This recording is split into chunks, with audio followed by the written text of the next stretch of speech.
Hi, I'm Dr. Shaw, and in my office we see patients with a condition called carpal tunnel syndrome, but oftentimes people really don't have a good understanding of what that is, and there are many patients that come in with suspected carpal tunnel syndrome on their own diagnosis and really don't have it. So let me take a few moments to tell you what the carpal tunnel is, how it affects the nerves in the area, and what distribution and presentation you might have if you actually do have a carpal tunnel syndrome. The carpal tunnel is a tunnel formed in the carpal bones of the wrist, which are the wrist bones, and there's 8 of them, and the surrounding ligament, which goes over the wrist like a band. This band and the bones underneath it form a tunnel through which a nerve called a median nerve runs.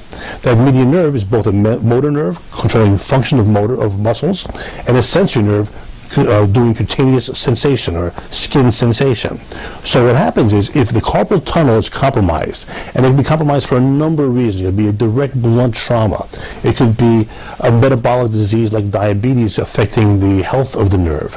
It could be bony tumors in the area. It can be ligament hypertrophy or swelling of the ligament. It could be a congenitally small median carpal tunnel.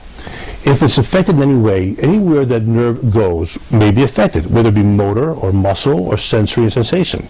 Now, typically the sensory distribution will be the first 3.5 fingers. Muscle strength would be grip strength type of sensation of strength changes.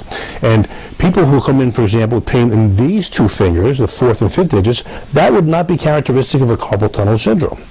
People with sensation changes over these 3, or possibly half of the 4th finger, that would be more consistent with the carpal tunnel syndrome presentation.